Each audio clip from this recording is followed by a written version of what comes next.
guys, Artemis Spray Gunner and another stop with our 48 state tour. We hear it's New York, State New York, right? Long Island. What's the city? Deer Park. Deer Park, yes, Deer Park. And artist Jeff Simon, our customer, long-time customer, and we're happy to see some of your artwork. So that's where you're airbrushing here, or you said there's another studio somewhere? In the back is my okay, so we're gonna shop, go there. my office. But yeah, that's an office with a lot of artwork, and most of it I've seen on your Facebook page. How long have you been doing it? 15 years. 15 years. And so you're doing airbrush and pinstriping both? Both, yeah, airbrushing and pinstriping. Yes. And you're doing it for a living right now? Yes. Okay, so that's a full-time artist, guys. That's really good. It's not a hobby anymore. It's a profession, which is good. I like your setup. You have a few things here going on. Yeah, so you have some shoes right there, right? So you're doing not only metal panels. Yeah, I do shoes, some sneakers, shoes once in a while. This looks pretty good. What are you using, the illustration paints with? I've been using the Wicked. Wicked? Yeah, the Wicked paint. Yeah, illustration should be a little better for. Yeah, that's what I heard. Next time I'm gonna be trying the illustration. Okay. Well, why don't you show some of artwork? Sure. Please. Come on in. Okay, so you got it all going, right? Yes. Some colors, candies. Candies, these colors, gold leaf. This is a variegated gold leaf on that one. Mm. And just about any technique that's necessary to get the job done. I'm pretty well known for goalie masks. I do a lot of goalie masks and also motorcycle helmets, race helmets. And I do motorcycles as well. Once in a while, a car, sneakers. I've done cows. I've done fiberglass cows. I've painted just about anything. Yeah, I like all the collection here, and there's some pretty cool designs. Look at this. I mean, really, really nice and tasty. I like this panel, real cool. This is like the brush paint, or what? That's all done with one shot. There, I've done one shot brush and airbrush on that one with the shark. And that's all brush work. Well, most of this is pinstriping, brush work. Some really interesting pieces here. Also like those very big flakes. Yeah, that's gold. I use the dry flake gun for most of the flake. And there's a big collection of Createx here behind the door. Yeah. Some of really old packaging as well. Some old bottles, yep. Yep. Yep. It all works though, especially with the new additives. You just put some 40-50 or 40-30 into it. But you know they discontinued that already, right? Yes, yep. Okay, it's all new Wicked Colors now. Yep, here's the new Wicked Colors right here. All the new, no, you already got them, yeah? Yeah, 4 ounces. They never had the 4 ounces before, yep. Yeah, they're really good. Really, I just did a bicycle actually, and it was a purple. The bicycle was purple, and he wanted green fire on it, and it's a little bit of a special technique to do that because you got to be careful with the candies. If the candies go onto the purple, you can get like a nasty halo. Yeah, exactly. So I made the green. I used these two greens for my base colors, and then I used the Candy 2.0, but it worked out really well with these opaque colors because they covered so great. Okay. Yeah, really nice office. Well, let's go see your working space. Sure, come on. Yeah. Oh yeah, it's a big hood.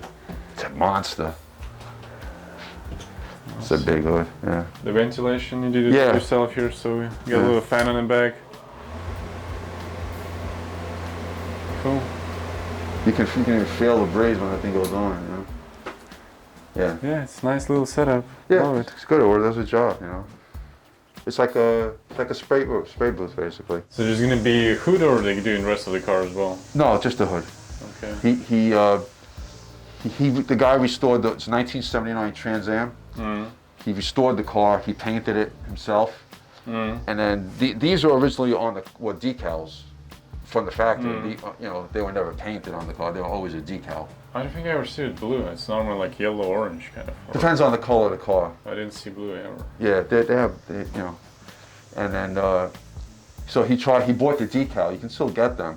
And he tried to put it on, and he met, it's vinyl, so he didn't really do a good job. It was all wrinkled and bubbles. So he ripped it off, and then he called me. He says, "Can you paint this on?" I said, "Yeah, I can paint it on." This is the opaque. It's actually the wicked opaque. It's this color with a little bit of white, and then it's the same color but a lot of white. Yeah, how do you like the new opaques? They're really good. Excellent. Pretty cool coverage, right? Excellent coverage. Just amazing coverage. Really good coverage. That's a nice collection of airbrushes there. Yeah, this is yours. This $290. That's I bought from yours. Yeah. This is yours.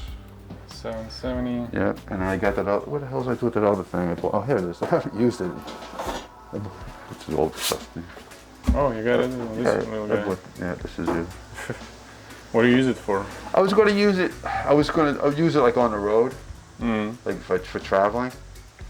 That's what I was going to use it for. But I bought it and then COVID hit, so I never got a chance to really do that. So yeah, it's very organized. I like how everything got its place. Yeah, it's small. It's a small area, so I try to keep things organized. All these are on French cleats. Yeah, it's interesting. Yeah. So you can move anything around, and these things too. These are on French cleats, so you can adjust them. If I have to hang a hood or a tailgate or something like that, works really good. Any advice you would give for starting airbrush artist or somebody who thinks on getting maybe first airbrush? What was your experience starting? Get a good quality airbrush. It's an investment, but if you know something is a good quality airbrush, it's made well, it's going to work. You're not going to have an equipment issue with the airbrush, and you have to put the time in and practice, and do all the practice drills that that are shown with dots, dagger strokes, fades, and do them until when you get sick of doing them, do them more. And you have to. It's a muscle memory. It's a muscle memory thing. You have to get the trigger control. It's all in the trigger control. Yeah, it takes time. And it takes time, and practice. And if you put the time into it, you'll get it. You'll definitely get it. And equipment is not as important as an artist, of course, but you got it right. So we recommend saving money maybe on compressors, some other things, because it doesn't really matter what pumps you air there. It can be cheap compressor, it can be a really expensive compressor. But airbrush, it's always in your hand, and you want to start with something good, because at least you will know it's not an airbrush. Because if you're getting horrible results, it could be you, it could be airbrush if you had something bad. Right. But if you suck, with a good airbrush, but it's just your practice. A lot of people don't realize it. An airbrush really is a precision instrument. It's if you think about the tolerances on the nozzles, 0.2, 0.3. I mean, those are very precise tolerances on an airbrush, and obviously, the better quality airbrushes are more expensive for a reason. The tolerances are more precise, the materials are better, and it's an investment. I have airbrushes that I had from 10, 15 years ago, and they still work like the day I got them. What do you think of the new UVLS collection? The UVLS is excellent. It's excellent. I have here's the gloss. I have the gloss and the satin, and the UVLS is fantastic. Really good. I use that, and honestly, I'm using the 40-30. I airbrush mostly with 40-30. Use this more in the spray gun. But to be honest with you, once I'm out of this, I'll just use this for everything. I have a couple of bottles of this, so I'll use it. I don't use this in a regular full-size spray gun. I use, like when I'm shooting the candies, I'm definitely going to put this in it. But if I'm just using the airbrush, the 40-30 works pretty good too. All right, well, let's give a little advertisement to our friend Dru Blair. It's from his kit in the box, right? Class in the box. That's what we call it. Class in the box. Yeah, we carry all the Dru stencils. We don't have the class in the box, and this is your fault, Dru. Definitely your fault, but we're gonna have this. This is a really good one. What do you think of this product? I mean, the whole kit in the box. It's good, and I have I just got the the burning letters. Uh-huh. He has that burning letters one. Yeah. You know, with the letters Yeah, on yeah. fire. Yeah, no, it's... I have that one. I haven't started on it yet, but I got that one.